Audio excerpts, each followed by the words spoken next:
Simple hecho de haberse mezclado con otra raza que era enemiga de los israelitas, ¿sí? Por eso eran considerados inmundos, y por eso judíos y samaritanos no se relacionaban entre sí. ¿Qué sucedía? Los samaritanos, pues cuando se dividió el reino, ellos construyeron su propio templo. El rey Jeroboam tenía la intención de que pues nadie más del reino del norte tuviera que viajar hasta Jerusalén para adorar a Dios en el templo de Jerusalén, y entonces ellos levantaron primeramente unos becerros y después construyeron un templo en Samaria, ¿sí? Y aparte de eso instituyeron su propio sacerdocio. Es más, ellos llegaron al punto de tener su propio Pentateuco, ¿sí? La Biblia samaritana. Le hicieron algunas modificaciones a la ley de Moisés y tenían su propia ley. Entonces, tenían su propia ley, tenían su propio templo y tenían sus propios sacerdotes y todo. Y ellos decían que pues ellos eran los legítimos hijos de Jacob, ¿no? Porque pues los de la tribu del norte pues eran descendientes directos de Efraín. Y pues obviamente que los del sur pues decían que no, pues que ellos eran los legítimos descendientes de Jacob. Entonces se creó ahí un odio entre judíos y samaritanos desde el Antiguo Testamento. Estas dos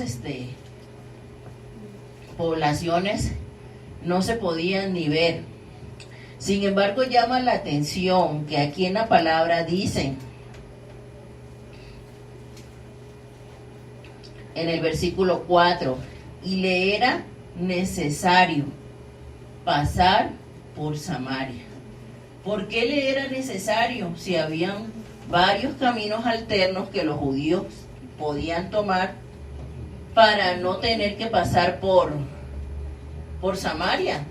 Ya los judíos, debido a ese odio racial que había entre ellos, ya habían visto, ¿no?, otras alternativas para trasladarse hasta Samaria, hasta Galilea, perdón.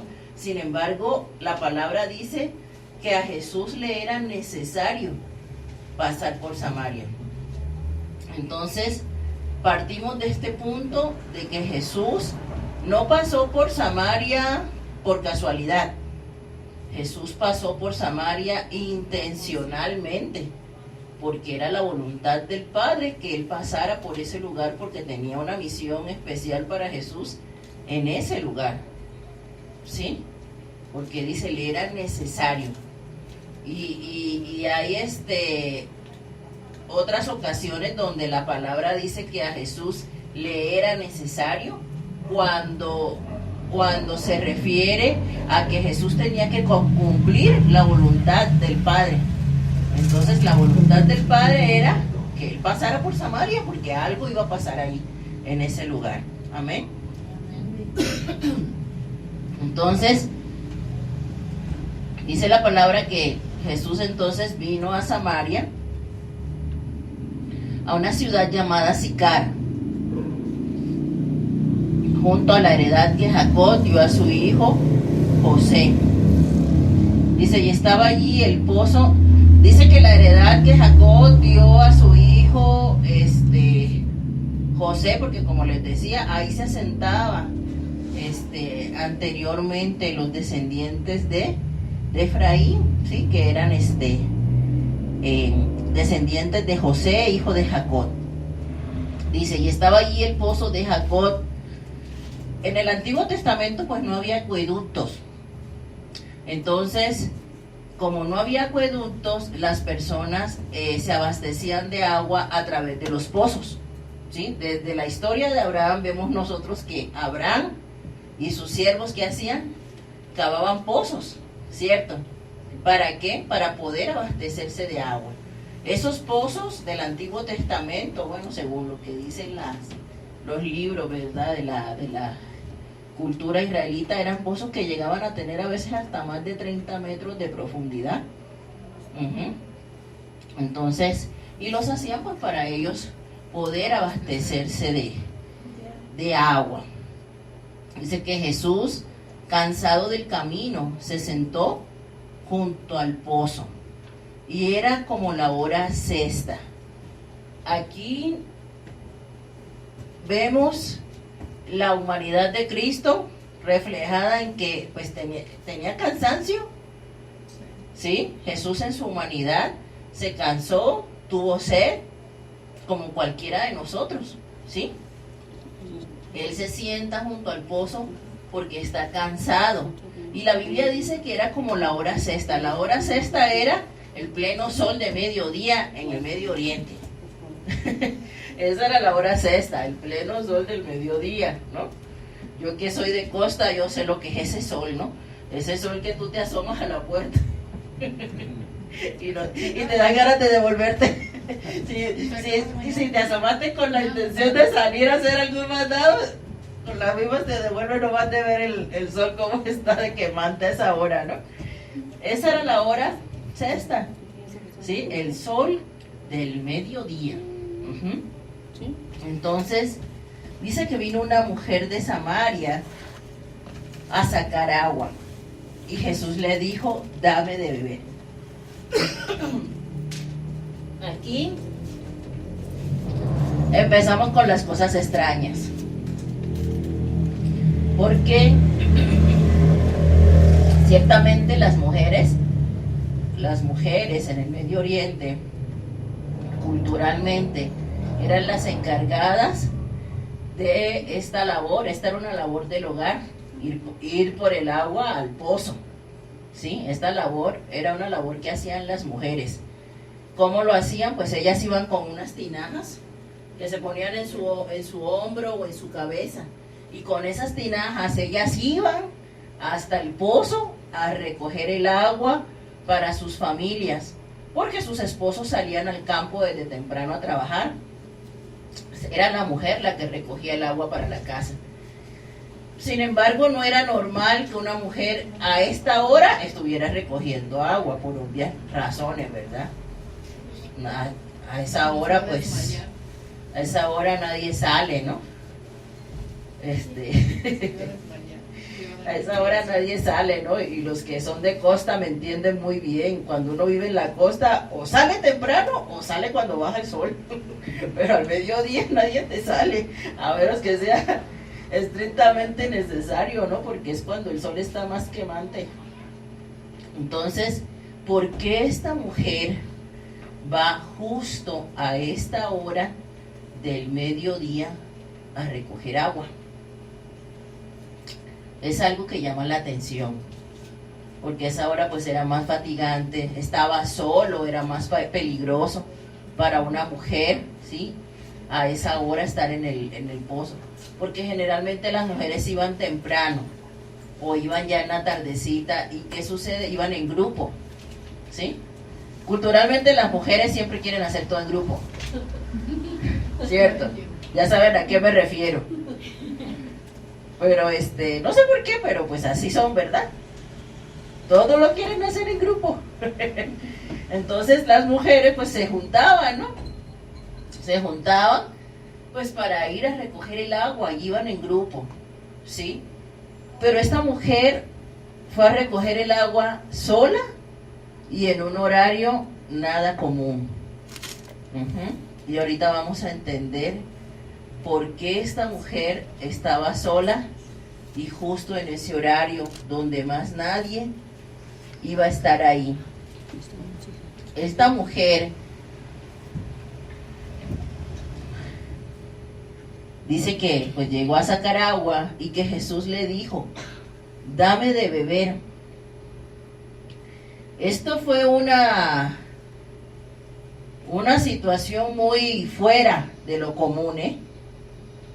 En primera, por el odio racial que existía entre judíos y samaritanos. En segundo, porque en el Medio Oriente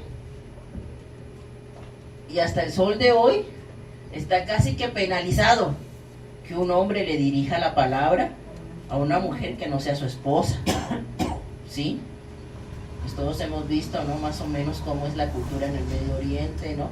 Las mujeres todas forradas, el hombre caminando adelante, ellas atrás sin que se les vea ni el tobillo porque ya las apedrean.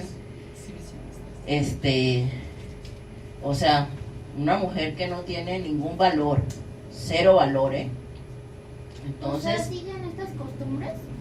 En algunos lugares sí, claro que sí. Y de hecho, el hecho de que Jesús le dijera a esta mujer, dame de beber, era algo completamente contracultura, ¿eh? Así de seria fue esta situación. El simple hecho de que Jesús, siendo varón, le hablara a una mujer que llega al pozo y que llega sola, era algo completamente contracultura, ¿eh? Entonces, Jesús le dice, dame de beber, y dice que sus discípulos habían ido a la ciudad a comprar de comer. Otro dato que llama la atención. ¿Por qué vemos que Jesús vino a romper con todos los estereotipos culturales de ese entonces?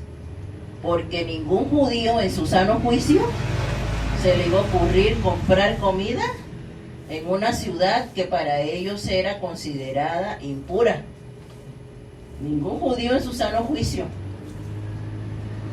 Ningún judío en su sano juicio iba a decir, vamos a comprar comida en este lugar, porque era un lugar que para ellos literalmente estaba contaminado.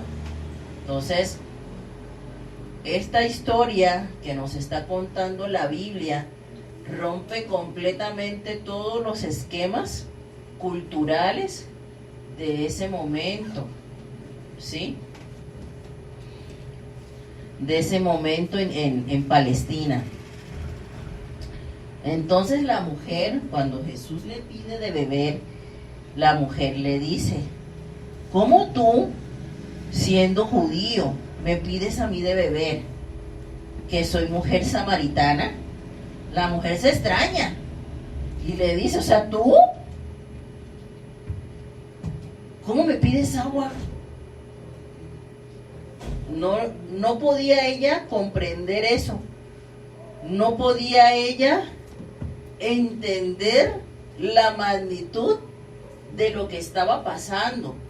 Que un judío le pidiera agua, sabiendo que ella era considerada una mujer impura, e inclusive el hecho de tomar de esa agua que estaba en ese lugar, ¿sí?, era considerado algo contaminado para un judío.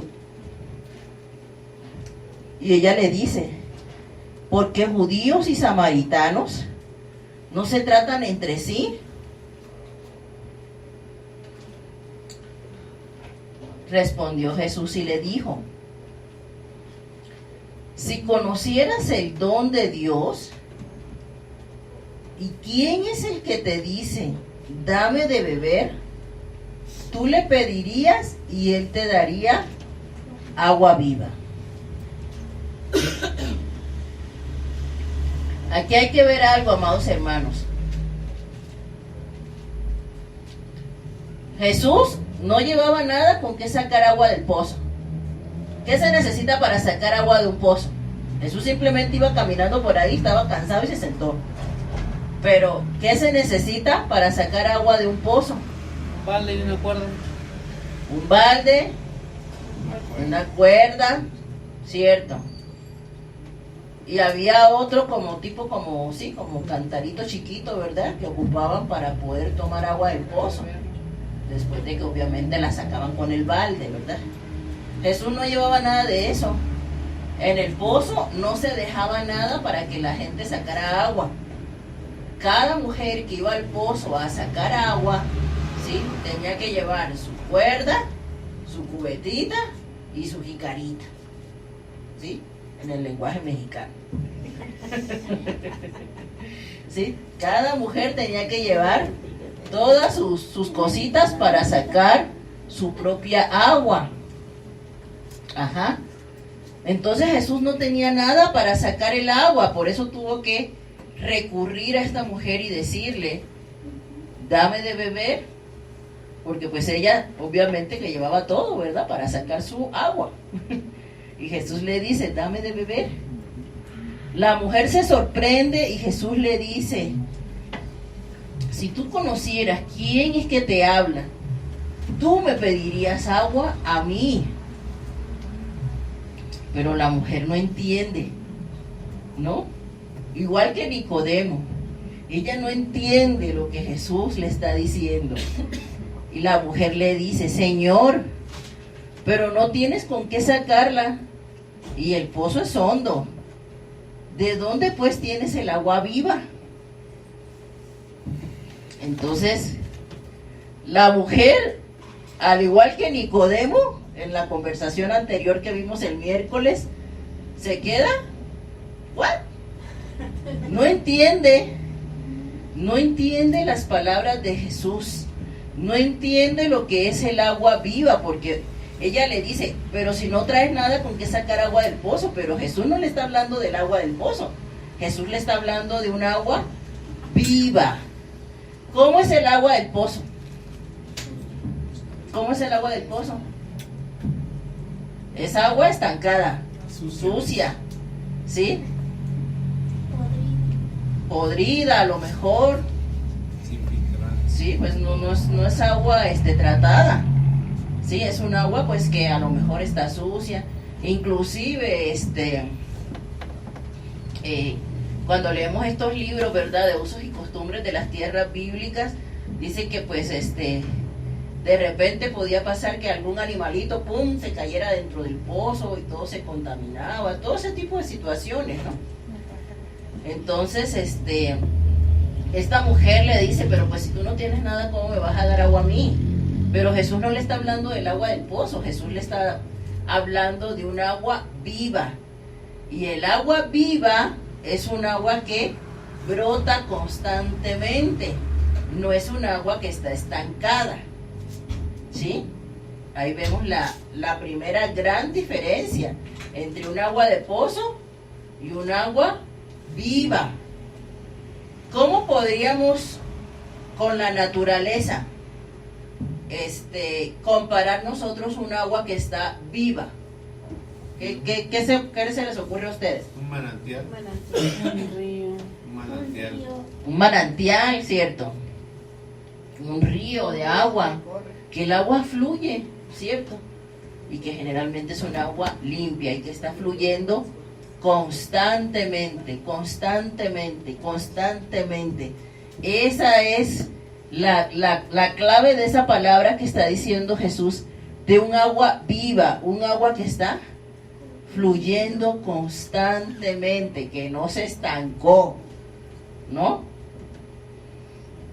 Y ese es el agua que el Señor nos quiere dar.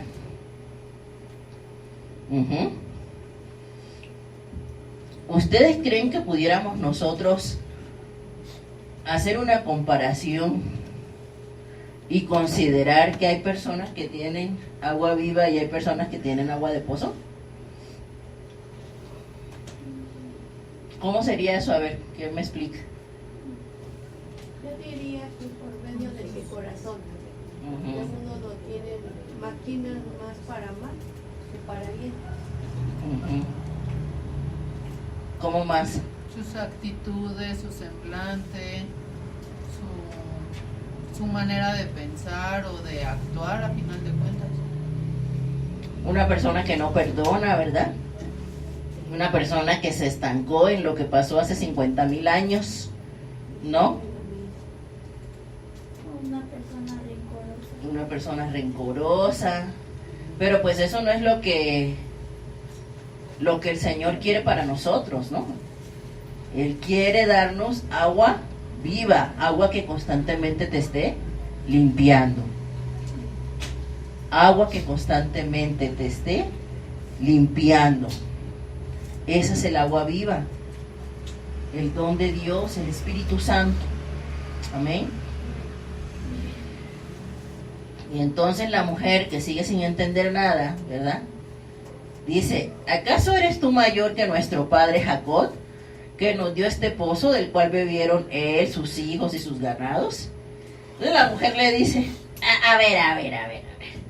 O sea, tú, judío, ¿me vas a dar agua viva a mí? O sea, ¿no? Como que tú te crees mayor que Jacob, que fue el que hizo este pozo. Y le dice, nuestro padre Jacob, fíjense, nuestro padre Jacob, porque obviamente, ¿verdad? Esos samaritanos, antes de mezclarse con los asirios, ¿sí? Pues cuando eran una raza pura, pues eran descendientes, eran de los 12 hijos de Jacob. Y entonces ellos, pues considerando, ¿verdad?, que Jacob es su padre, dicen, nuestro padre Jacob. Pero si Jesús fuera un judío de esos bien nacionalistas tipo Jonás, ¿verdad? Tipo Jonás, que quería juicio para los ninivitas. Si hubiera sido cualquier otro judío, le hubiera dicho, nuestro padre, perdón.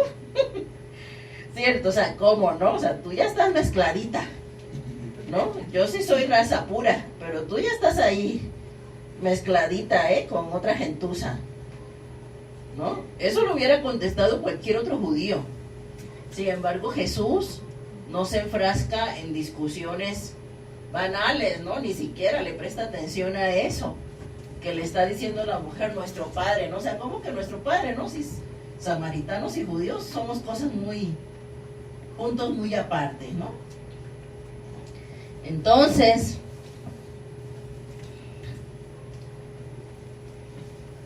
respondió Jesús y le dijo, cualquiera que bebiere de esta agua volverá a tener sed, mas el que bebiere del agua que yo le daré no tendrá sed jamás, sino que el agua que yo le daré será en él una fuente de agua que salte para vida eterna, le dice Jesús.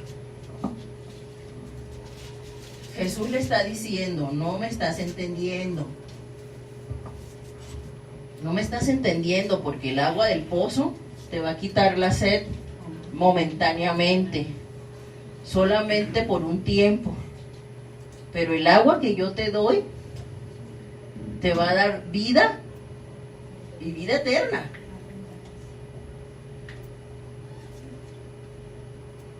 Jesús le está dando una revelación muy grande a esta mujer, fíjense, así como se la dio a Nicodemo. Pero las personas no tenían ese discernimiento para entender lo que Jesús les quería decir, para entender esas grandes verdades espirituales. Pero Jesús le está dando una gran revelación a esta mujer y ella no entiende de qué agua Jesús le habla.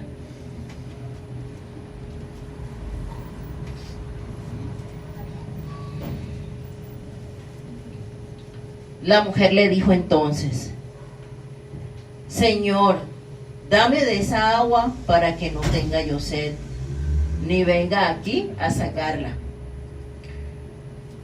¿Entendió ella? Ella todavía se está imaginando un agua física, ¿verdad? Porque ella dice, dame de esa agua y ya no voy a venir más a este pozo. Dame de esa agua, Señor, ¿no? Porque el Señor le dice, pues es que yo te voy a dar del agua y tú ya más nunca vas a tener sed.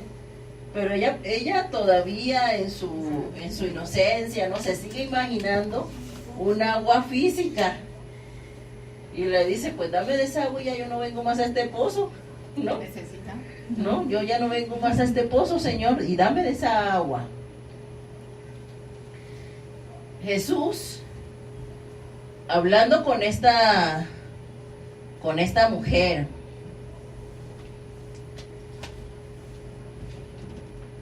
le dice, cuando ya la mujer por fin acepta el mensaje, ¿no? Cuando la mujer acepta el mensaje y le dice, ok, dame de esa agua que me estás ofreciendo, entonces Jesús le hace una pregunta incómoda. Ujú. Jesús le hace una pregunta bastante incómoda. Y eso tiene que ver con los principios que Jesús le enseñó a Nicodemo. Jesús le dijo a Nicodemo, ¿verdad? Tienes que nacer de nuevo del agua y del espíritu.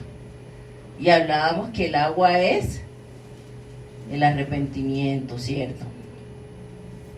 Cuando Jesús ve que esta mujer ya acepta, ¿verdad?, esa agua que Él le está ofreciendo,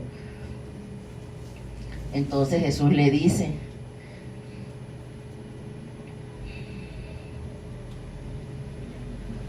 ve, llama a tu marido y ven acá.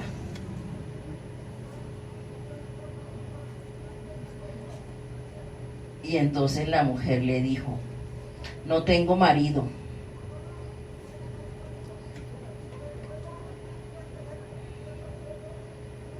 ¿Por qué la mujer dijo no tengo marido?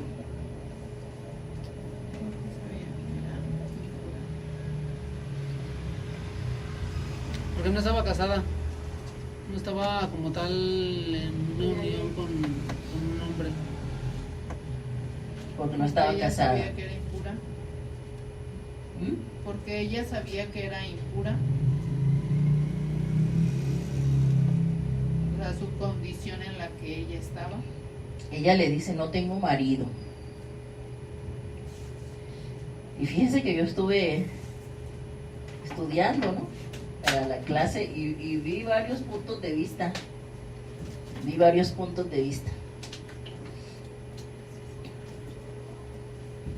Quizás esta respuesta de no tengo marido es porque, pues sí, pues efectivamente no era una mujer casada, ¿no?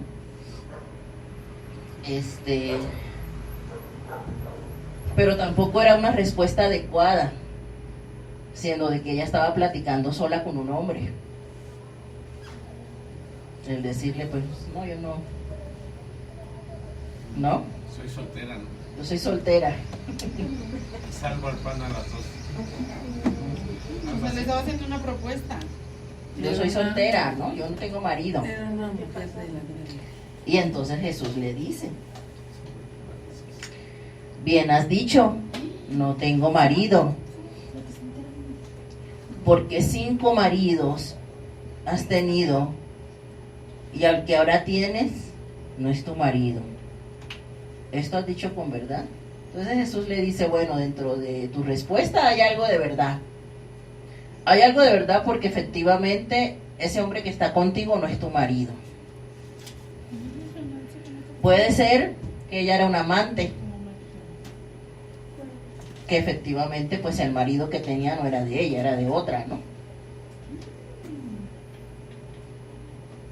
Puede ser que ella estaba con ese hombre pero no estaba casada, no los unía el pacto del matrimonio, por eso el Señor le dice, pues si estás con él pero no es tu marido, ¿no?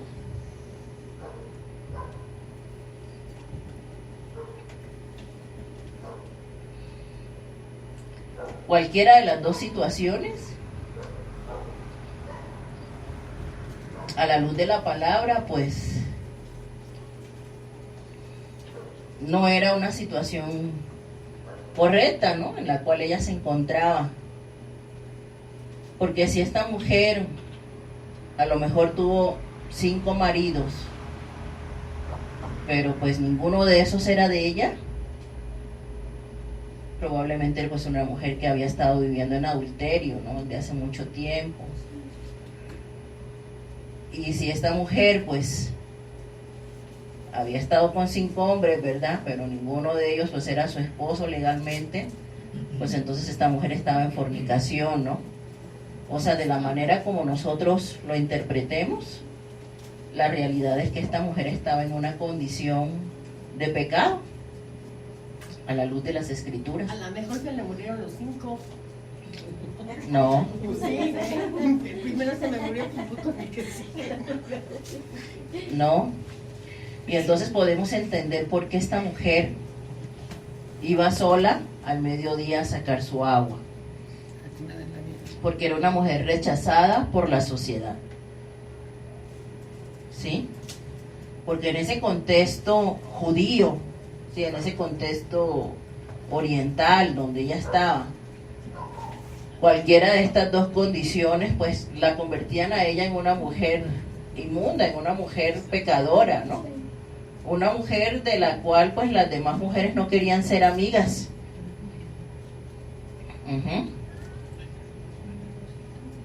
Una mujer que pues nadie le decía, pues yo voy contigo a sacar el agua.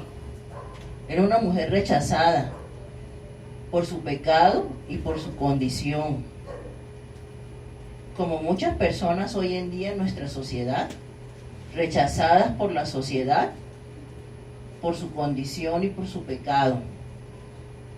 Sin embargo, lo primero que nosotros vemos aquí es que Jesús se acercó a ella sin ningún prejuicio. Jesús se acercó a ella sin ninguna discriminación, como quizás sí lo hacían todos los demás. ¿Y no la condenó? Por eso era esta mujer, no, y los maridos no se le habían muerto, porque eso no dice la Biblia. La Biblia dice 5 maridos has tenido y ninguno de ellos es tu marido. No dice 5 maridos se te murieron, ¿no? Entonces esta mujer era una mujer pecadora, o sea, tal como son las cosas, ¿no? La fornicación es pecado y el adulterio es pecado.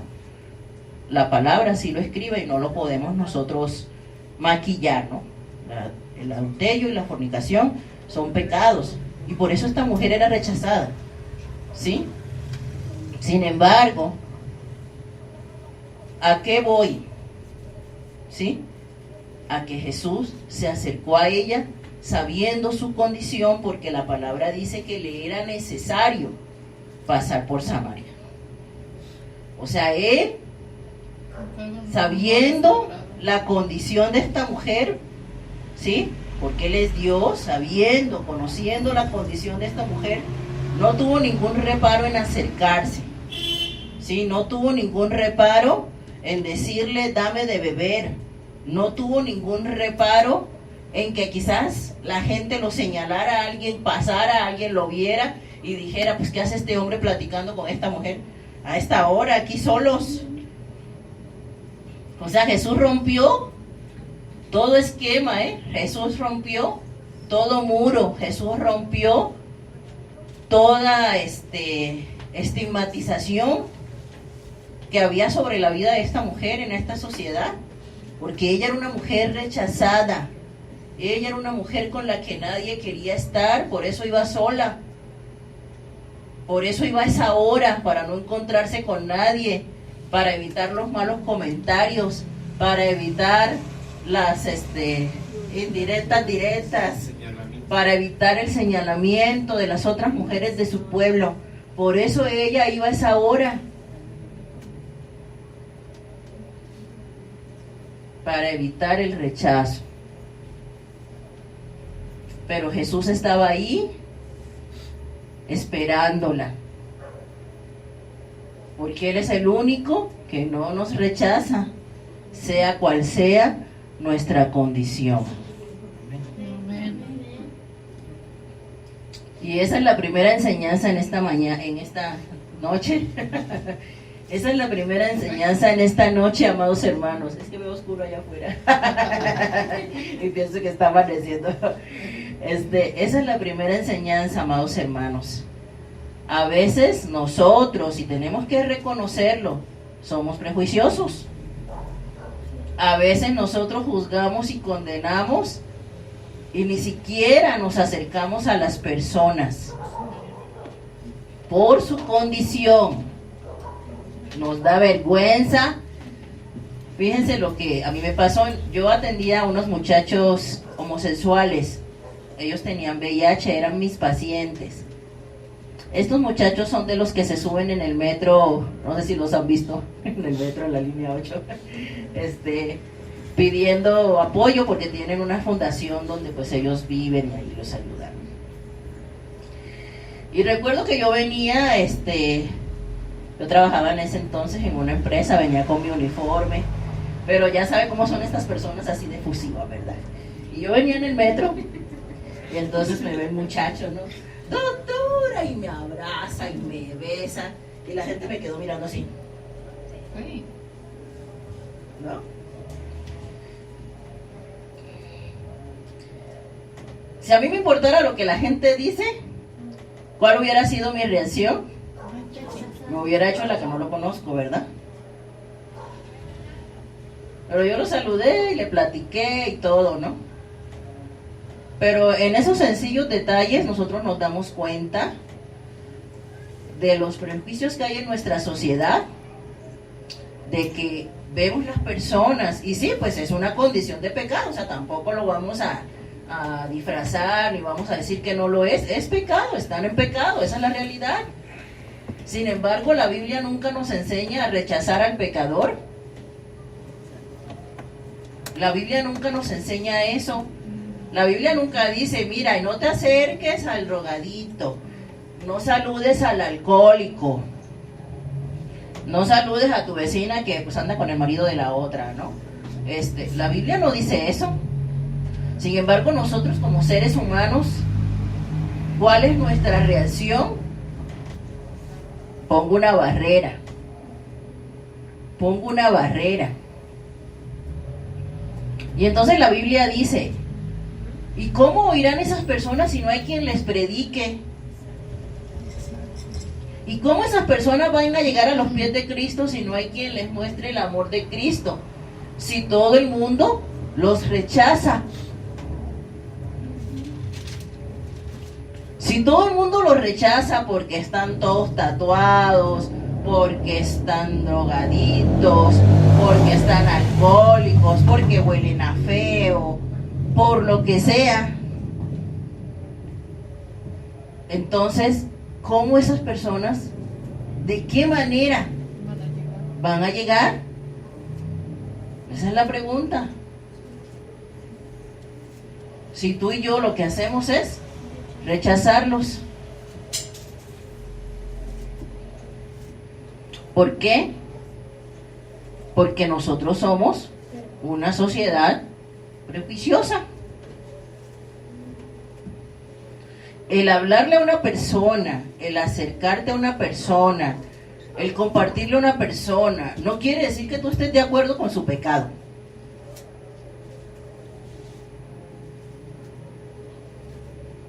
O sea, eso hay que dejarlo claro. El hecho de que yo le hable a una persona no quiere decir que yo esté de acuerdo con su pecado. Pero si yo no le hablo, si yo lo rechazo, si yo lo trato mal, ¿de qué manera puedo pensar que esa persona va a encontrar el amor del Señor? Si mi trato hacia él o hacia ella es hostil.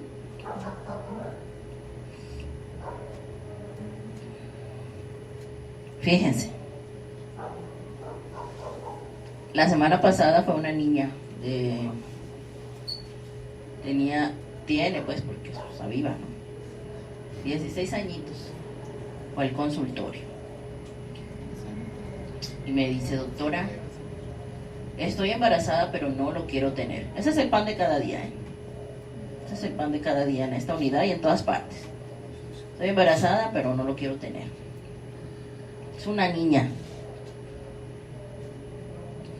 Y empecé a platicar con ella y la niña empezó a llorar y me dijo, ya tengo una cita, me dijo, para X día, porque voy a ir a abortar. Yo, si me pongo como religiosa, ¿cuál hubiera sido mi reacción? Pecadora, asesina, ¿no?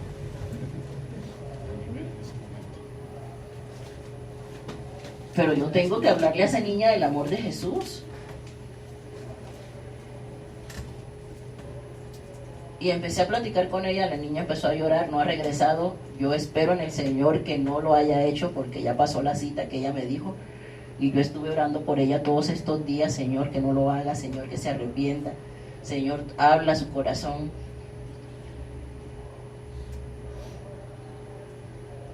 Y yo cuando llegan esas niñas así siempre les hablo y trato de hablarles con mucho cariño, hija. Si puedo ayudarte en algo, ¿cuál es el motivo que te está llevando a esa decisión?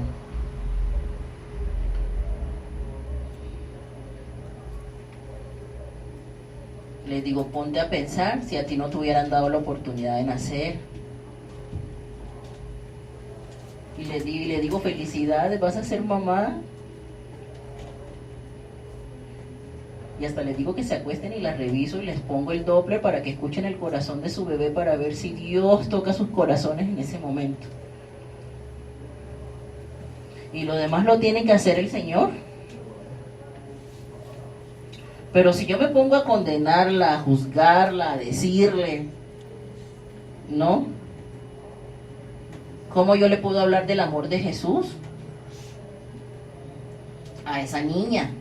Que es una niña, ¿no? Porque al final es una niña, ¿no? Que necesita dirección y que necesita guía para que no tome esa decisión que se va a arrepentir toda su vida.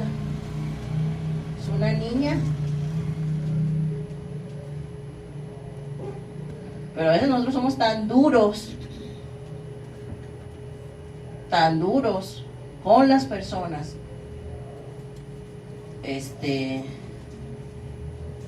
Y entonces nuestra reacción es rechazar.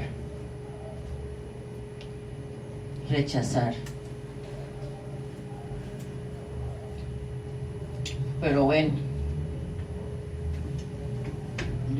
pues a mí Dios me ha dado la oportunidad de ver este tipo de situaciones casi que a diario, ¿no? De personas que tienen SIDA, de muchachos que tienen enfermedades de transmisión sexual, ¿no? Pero pues hay formas de predicar el evangelio sin necesidad ni siquiera de sacar la Biblia.